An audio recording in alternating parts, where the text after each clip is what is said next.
Memang benar tidak terasa ini sudah memasuki bulan kedua di dalam tahun yang baru ini. Oleh sebab itu saya mau sebuah pembacaan firman yang diambil dari kitab Matius 6, kalau bisa ditayangkan. Nah, bisa. Ayat ke 19 sampai ke 24. Yang berbunyi demikian, pembacaan firman. Bapak Ibu baca ayat yang ganjil, saya akan baca ayat yang genap bergantian ya. 1, 2, 3. Janganlah kamu mengumpulkan harta di bumi ngengat dan karat merusakkannya, dan pencuri membongkar serta mencurinya. Tetapi kumpulkanlah bagimu harta di sorga.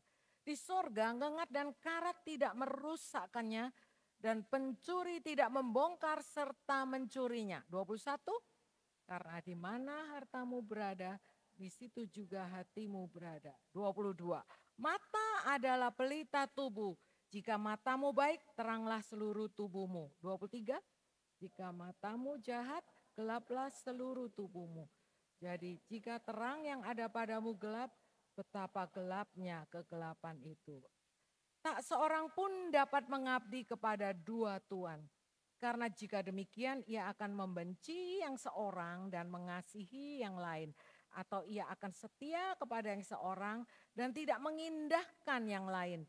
Kamu tidak dapat mengabdi kepada Allah dan Mamon. Pagi hari ini, judul khotbah saya adalah di mana hartamu, di situ hatimu, berdasarkan nats Alkitab Matius 6 ayat 19 sampai 24.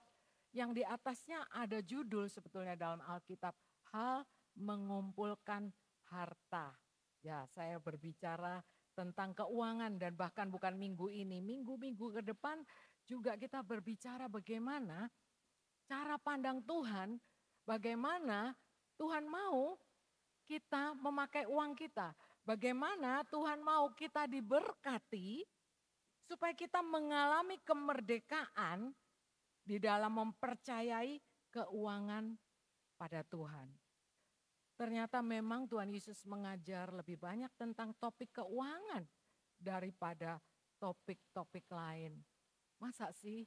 Ya, cuman memang kadang-kadang gereja jarang ya membagikan khotbah tentang keuangan, kecuali hal ayo memberi persembahan, ayo memberi perpuluhan.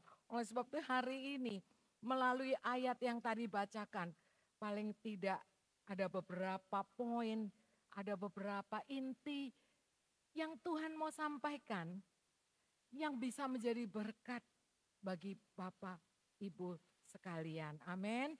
Saya percaya dalam hari ini ada 3 poin, cuman 3 poin.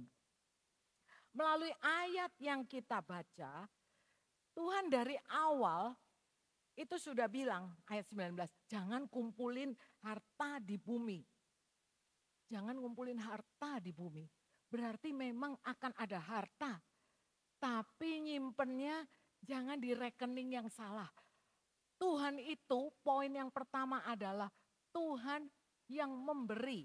Jadi 1.1 pemberi. Dia adalah Tuhan atau Allah yang mempunyai karakter memberi. Karena begitu besar kasih Allah kepada dunia sehingga diberikannya.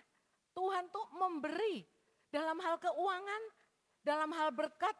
Tuhan tuh bukan kayak aduh kita mesti memberi persembahan loh. Kita punya konotasi seakan-akan Tuhan tuh peminta. Bukan, Tuhan memberi. Saya bacakan ayat dari, saya nggak tulis, saya nggak sediakan ayatnya, tapi saya bacakan 2 Korintus 9 ayat 10 dan 11 berbunyi demikian. Iya Tuhan ya, iya yang menyediakan benih bagi penabur dan roti untuk dimakan. Ia juga yang akan menyediakan benih bagi kamu dan melipat gandakannya dan menumbuhkan buah-buah kebenaranmu. Ayat selanjutnya mengatakan kamu akan diperkaya dengan segala macam kemurahan hati. Ayat yang pernah saya bawakan di salah satu carousel. Tapi dikatakan Tuhan tuh loh pemberi. Dia menyediakan benih, kalau ada benih itu dari Tuhan. Benih bagi penabur. Tetapi dia katakan selain benih ada bagian yang kita mesti tabur, ada bagian yang kita mesti gunakan. Roti untuk dimakan. Tuhan juga tahu loh, kita manusia diciptakan punya nafsu makan. Kalau orang udah gak punya nafsu makan, bahaya. Oleh sebab itu memang perlu ada yang dimakan. Dan untuk makanan perlu uang. Dan Tuhan katakan roti pun Tuhan sediakan. Ya, tetapi ayatnya mengatakan dia menyediakannya juga dan tidak cuma memberi. Tapi Tuhan juga akan memberikan kepada kita karunia untuk melipat gandakan. Tahun ini masih tema besar gereja adalah harvest, saat menuai. Tepat sekali berbicara mengenai keuangan ya. Karena uang ini bisa menjadi berkat, bisa menjadi batu sandungan. Bisa menjadi berkat karena gereja kita namanya Surabaya City Blessing. Gereja yang mau memberkati sehingga perlu uang untuk memberkati. Tetapi uang bisa menjadikan kita terjerat utang. Dan utang ini yang menyengsarakan kita. Jadi Tuhan adalah P yang pertama. Tuhan adalah Tuhan yang memberi. Dia enggak pernah kekurangan. Sehingga kenapa kalau di gereja kok selalu disuruh berbahagialah orang yang memberi. Kenapa? Nah ini kita akan belajar. Dikatakan kenapa kok Tuhan mau kita mengumpulkan harta tetapi jangan di bumi. Karena apa? Di bumi ini banyak yang akan membinasakan keuanganmu. Ya, pencuri, ngengat, karat katanya. Tapi Tuhan bilang harus kumpulkan. Malah harus memang kumpulkan di surga. Wow, di surga. Memang tidak tertulis rekeningnya apa, tapi ini bukan berbicara mengenai rekening yang mana, tapi berbicara kenapa? Karena Tuhan mau kita mengerti yang kedua. Kalau tadi Tuhan itu adalah pemberi, nomor dua, kita manusianya adalah pengelola. Pengelola. Karena memang Tuhan akan mencurahkan berkat. Tadi saya katakan, kalau kita nggak hati-hati, yang uang yang usia menjadi berkat bagi kita, saluran berkat untuk memberkati, malah menjadi batu sandungan dan bahkan menjadi sesuatu yang kita diperbudak oleh hutang dan lain sebagainya. Saya percaya bahwa kalau Tuhan katakan jangan, bukan jangan kepada hartanya, tapi jangan kepada hatinya. Sekali lagi, harta itu enggak salah. Tuhan memberkati Abraham dengan sangat berlimpah. Kekasih Tuhan Daud juga diberkati. Memang mereka menjadi saluran berkat untuk bisa memberkati orang lain. Tapi sekali lagi, kita diciptakan Tuhan untuk mengelola uang atau harta yang dipercaya. Nah, seringkali kita berpikir, loh saya yang kerja, ini kan uangku, gajiku, gaji saya, hartaku, ini hasil tabunganku. Semuanya. Sebetulnya, semua yang kita miliki sebagai anak Tuhan, itu juga milik Tuhan. Konsep yang kedua, yang poin kedua ini kalau kita mengerti, kita tidak akan jatuh dalam pencobaan menjadi serakah dan fokus kita terhadap harta itu benar sehingga memang kita akan menjadi saluran berkat atau harta. Jadi sekali lagi pengelola itu adalah orang yang mengelola. Bukan memiliki tapi mengelola. Tapi ada sesuatu yang dikelola. Tapi belum tentu itu miliknya. Bapak Ibu pernah, kalau sekarang mungkin jarang karena semua m-banking. Dulu saya sering ke bank kalau mau ambil uang mesti di bank gitu ya, setor mesti di bank. Coba perhatikan, itu pegawai staf di bank itu kadang-kadang melayani, melayani nasabah yang zaman dahulu transfer tuh mungkin belum begitu viral atau belum begitu umum, mesti ngambil uangnya dalam jumlah banyak. Jadi stafnya itu menyerahkan uang itu dihitung berjuta-juta. Nah, yang menyerahkan uang stafnya itu pulang rumah dia tidak menangisi. Begitu banyak uang yang tadi saya telah serahkan kepada si A, si B. Kenapa kok dia bisa memberikan dengan santai, tidak sakit hati, tidak khawatir? Karena yang diberikan itu bukan uangnya, uang bank di mana dia bekerja. Dia hanya staf, dia hanya mengelola di bagian teller, jadi itu disebut teller. Mengelola aja. Demikian juga kalau sekarang saya bilang kepada Bapak Ibu sekalian, ayo kita mau memberikan persembahan tapi bukan dari dompetmu. Tapi coba ambil dari dompet sebelahmu gitu ya. Seandainya gitu. Maka Bapak Ibu akan gampang soalnya apa? Bukan uang, bukan uangku, lebih gampang. Tapi apa yang ada di kita, itu kayaknya milik kita. Kita susah untuk melepas. Dan Tuhan tahu kecenderungan hati manusia itu terikat. Karena penuh dengan kekhawatiran. Karena itu penuh dengan kekhawatiran dan ketakutan untuk tidak cukup. Nah, saya katakan bahwa di mana hartamu, di situ hatimu. Kita cek diri kita. Di mana ya harta saya? Sebetulnya pertanyaannya bukan di mana. Bagaimana kita sehari-hari? Apakah kita itu memikirkan Tuhan lebih, mengucap syukur kepada Tuhan lebih daripada kita fokus kepada masalah kita, kekurangan kita, kekhawatiran kita. Sekali lagi, ngeceknya itu begini loh. 1 hari 24 jam. Berapa bagian dari hari-hari atau detik atau jam itu kita bisa berikan dengan mengucap syukur. Loh, kita kan bekerja, benar. Dalam bekerja itu pernah enggak kita bekerja dengan giat? Karena kita tuh sukacita, punya energi. Di mana ada sukacita, di situ ada kekuatan. Kenapa kita lemes, gak berdaya? Biasanya karena pikiran. Tetapi kalau kita bekerja dengan sukacita, ngerti kalau pekerjaan ini harus dituntaskan dan ada misi. Karena rencana Tuhan, aku bekerja di tempat ini dan melalui pekerjaan ini aku diberkati. Tapi tetap tahu bahwa kalaupun uang itu, gaji itu dari bos, percaya berkat dari Tuhan. Itu saya selalu ingat dan kutip karena itu perkataan dari almarhum Pastor Semen. Ya, kalau gaji itu ya dari bos. Jadi kalau gajimu kecil karena bosmu pelit ya udah gitu loh. Jangan komplain terus. Berdoalah untuk pekerjaan yang lebih besar gajinya yang mungkin kau bisa ditempatkan. Tapi di mana-mana kita tidak pernah akan cukup. Dimanapun kalau sekarang ini ada syukur, mengucap syukur. Tapi berkat itu dari Tuhan. Amin. Nah jadi saya percaya bahwa benar.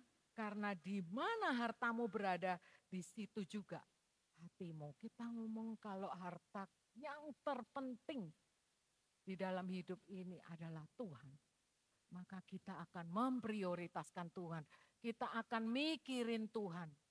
Mikirin Tuhan tuh bukan melamun terus nyanyi terus, enggak. Tetapi di dalam pekerjaan, dalam kita bekerja, dalam kita berolahraga, dalam kita melakukan apapun.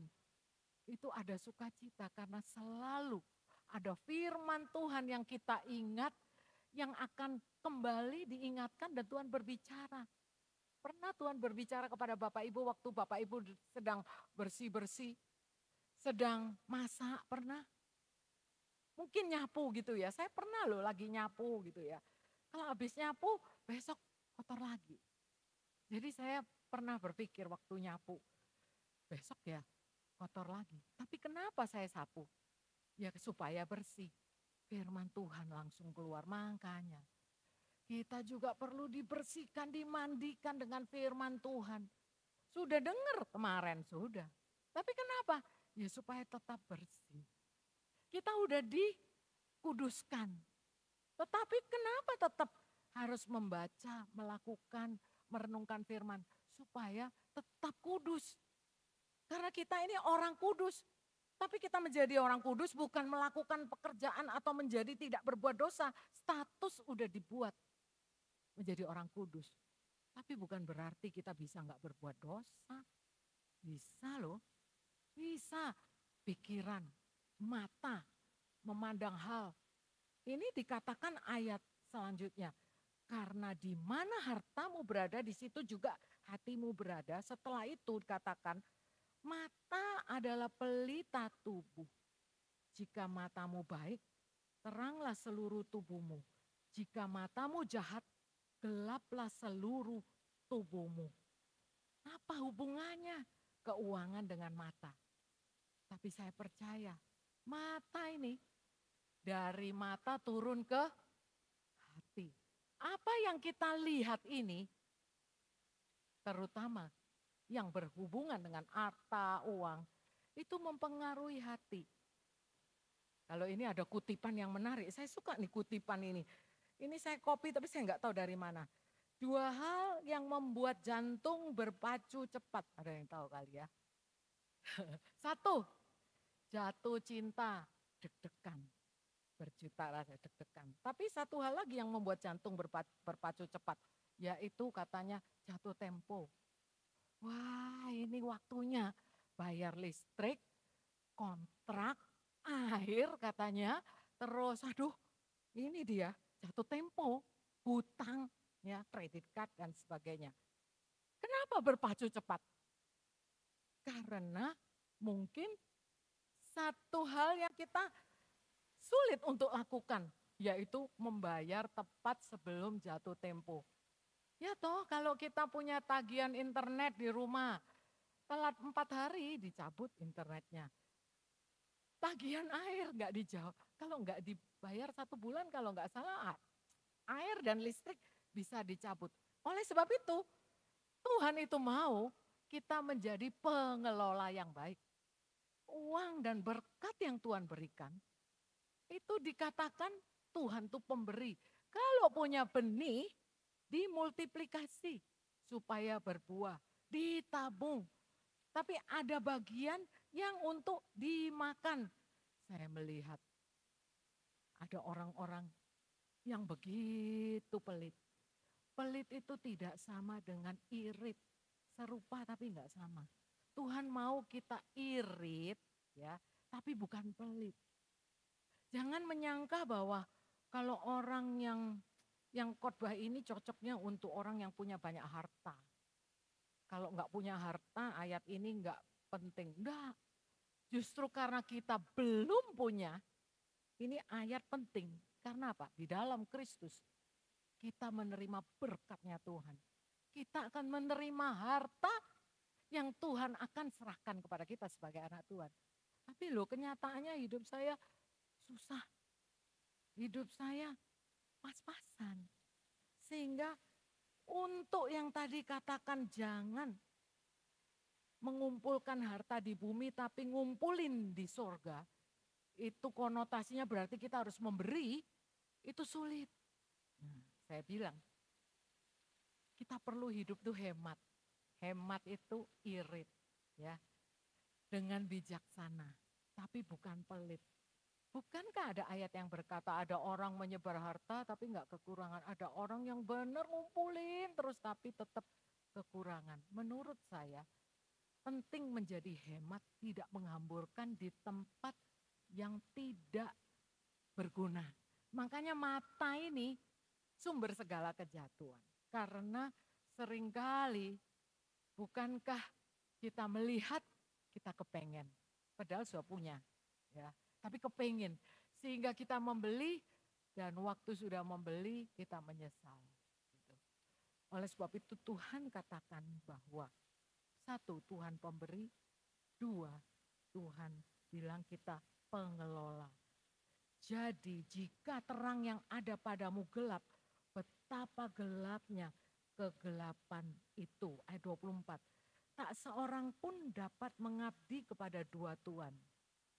Karena jika demikian, ia akan membenci yang seorang dan mengasihi yang lain. Atau ia akan setia kepada yang seorang dan tidak mengindahkan yang lain. Kamu tidak dapat mengabdi kepada Allah dan Mamon. Ayat yang terakhir ini menjadi poin ketiga saya.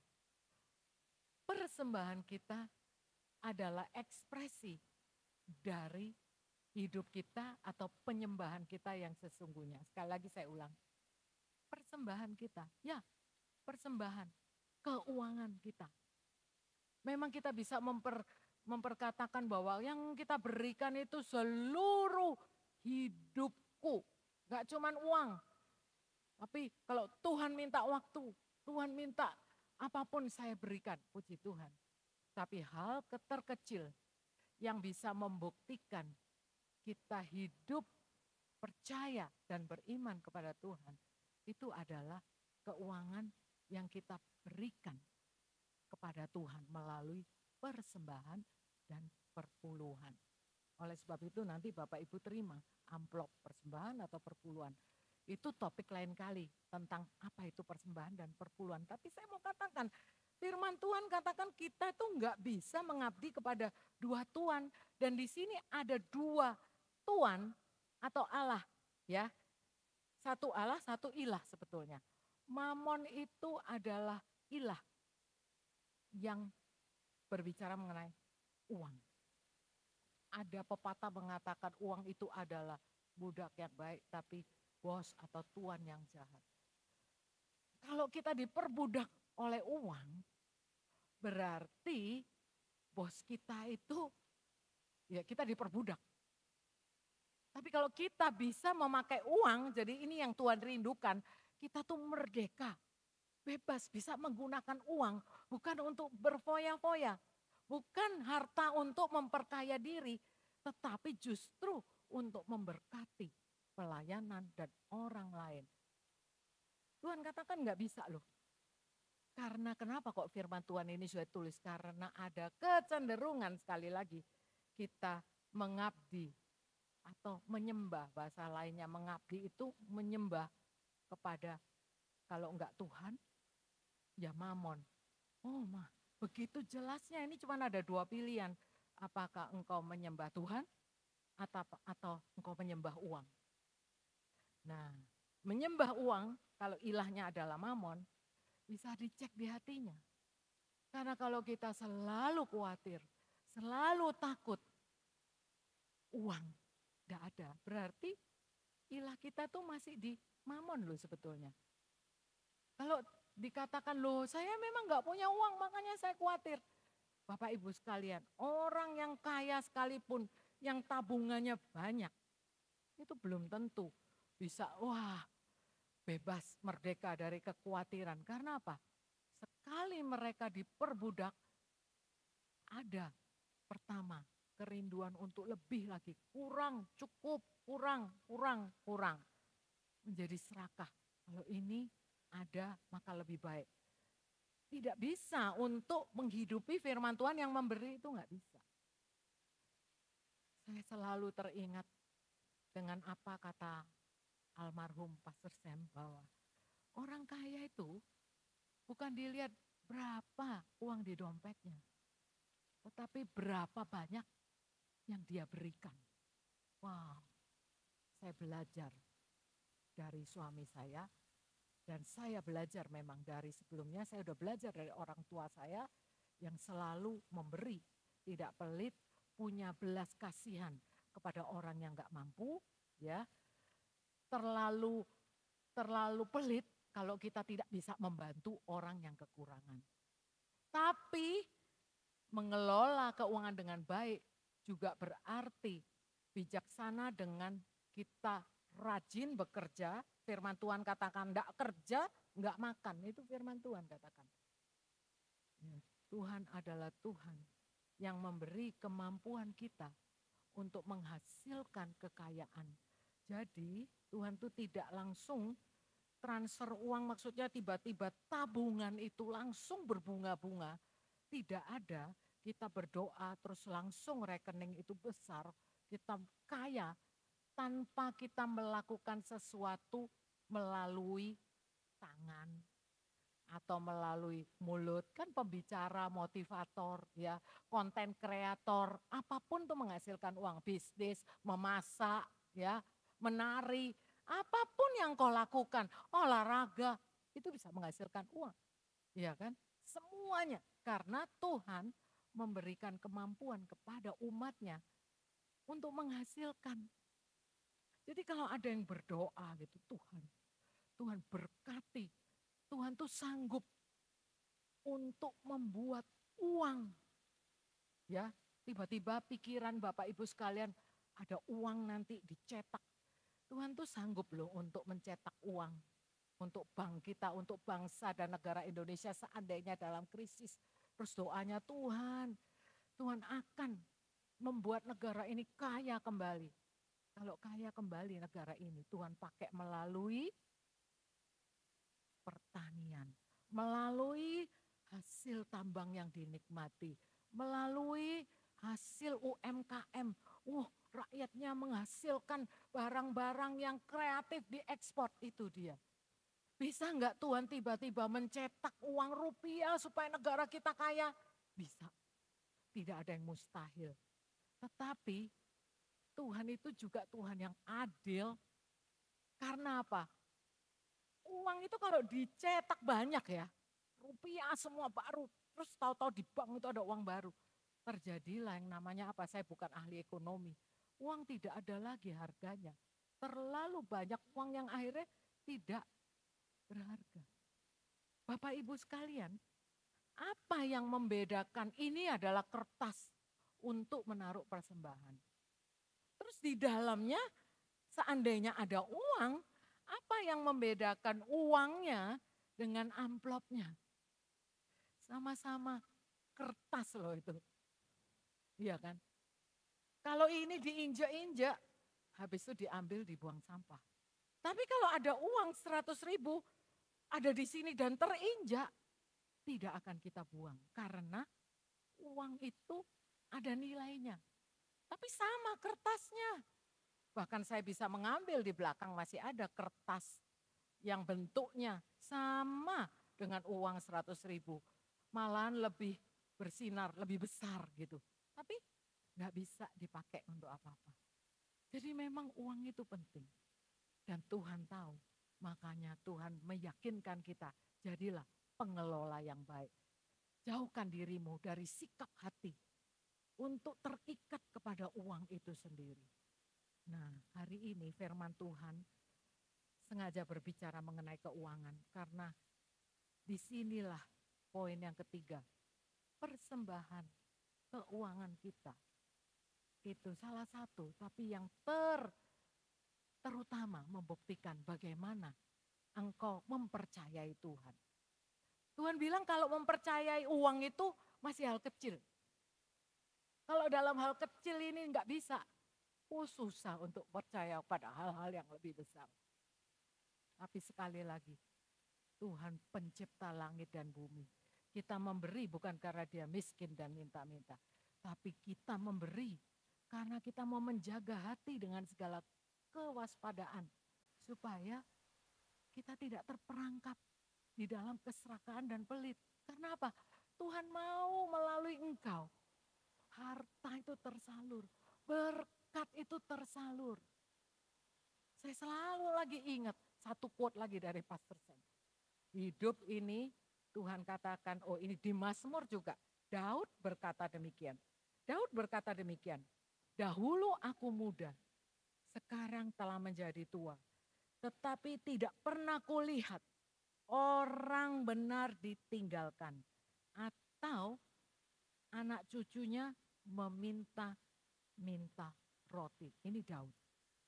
Dahulu aku muda. Jadi Daud ini ngomong waktu udah lansia.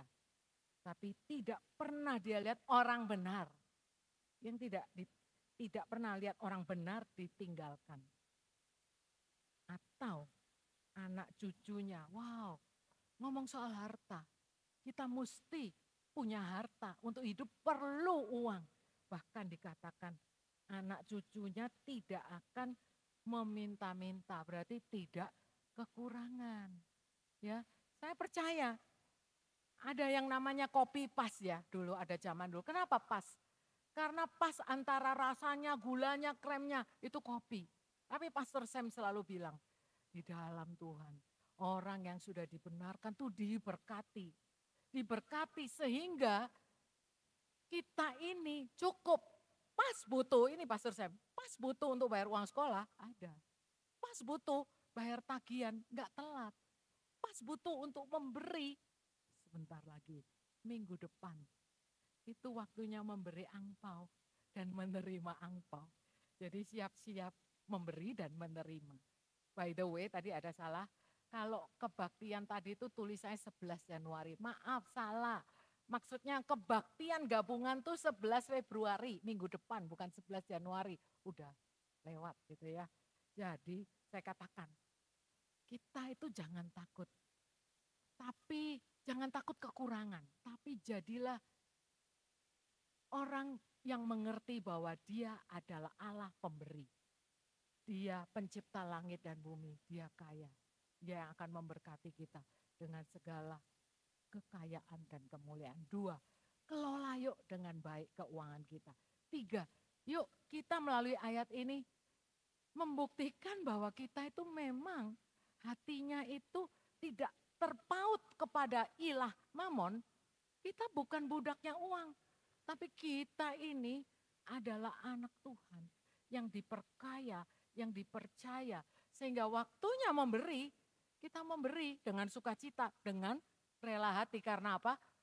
Sikap hati yang saya berikan ini, itu punyanya Tuhan. Ini cuma lewat saya dititipi.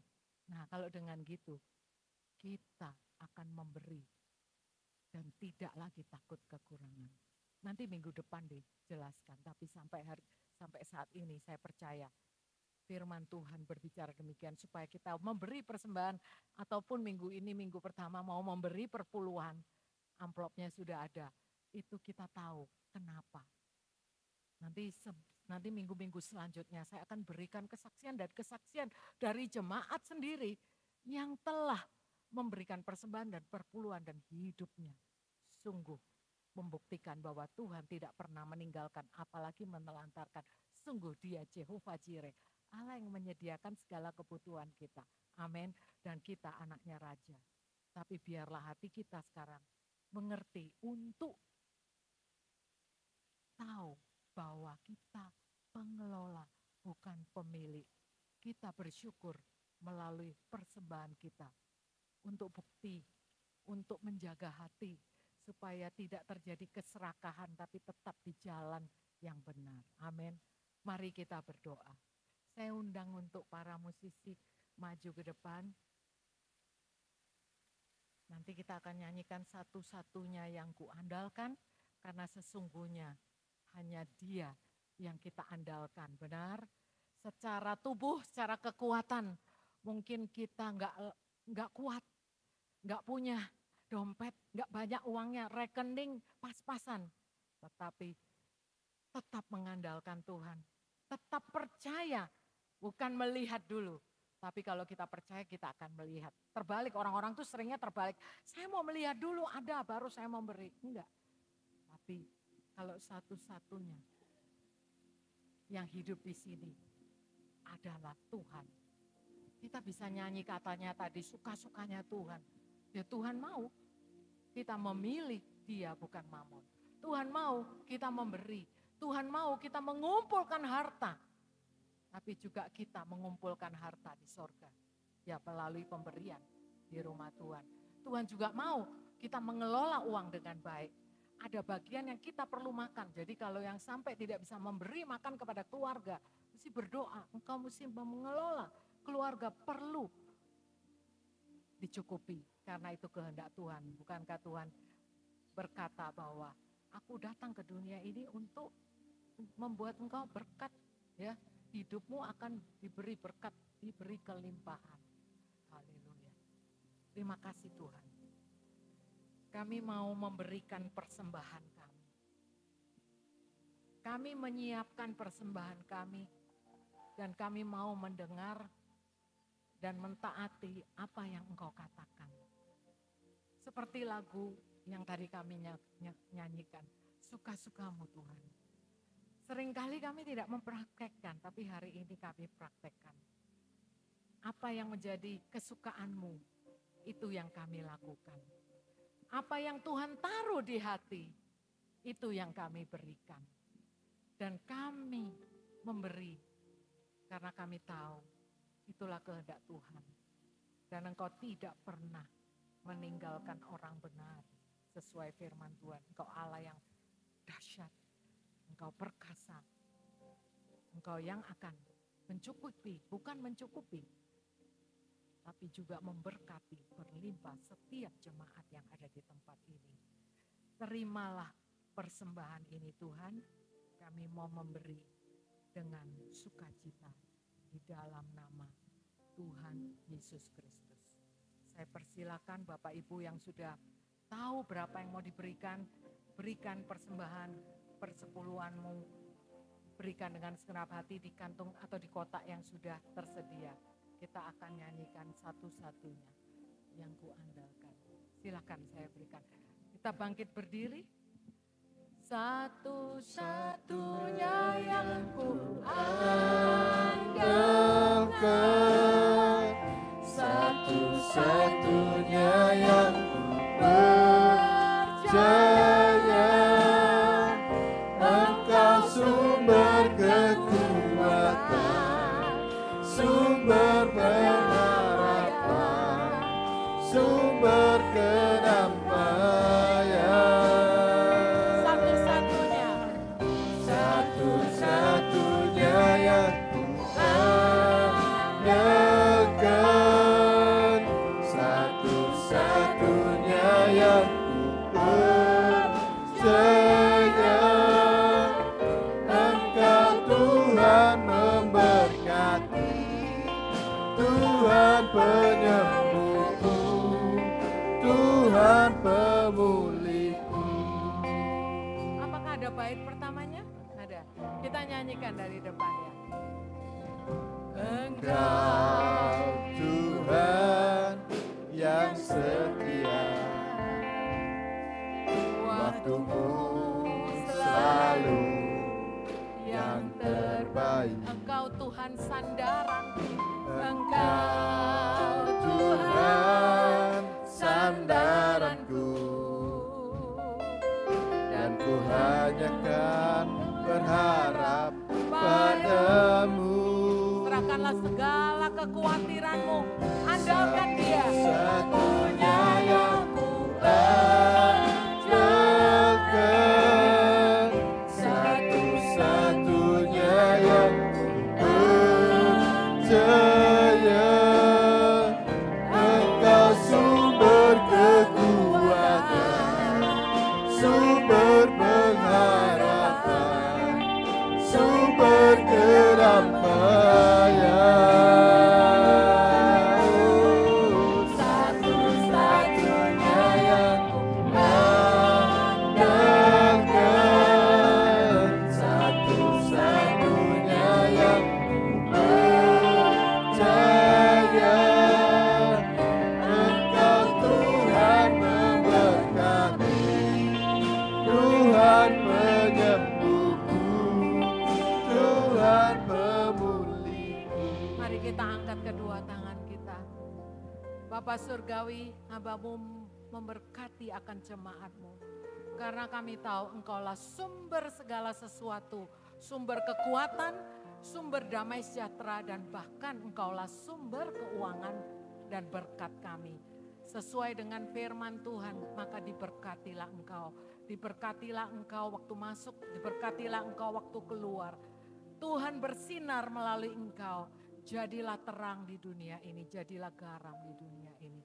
Andalkanlah Dia satu-satunya yang menjadi sumber segala sesuatu. Janganlah khawatir akan apa yang kau pakai, makan dan segalanya, karena Dia yang akan mencukupi segala kebutuhanmu. Dan Jehovah Jireh, Dia selalu menyertai, tidak pernah meninggalkan engkau. Pulanglah dengan damai sejahtera dari Tuhan, dan biarlah kita menjadi saluran berkat bagi sesama kita. Di dalam nama Tuhan Yesus Kristus kami berdoa dan mengucap syukur. Haleluya. Amin. Sampai jumpa minggu depan. Kebaktian hanya satu kali jam 9 pagi. Karena kita juga mau merayakan bersama dengan sesama kita yang merayakan hari tahun baru Tionghoa. Terima kasih, Tuhan memberkati. Amin.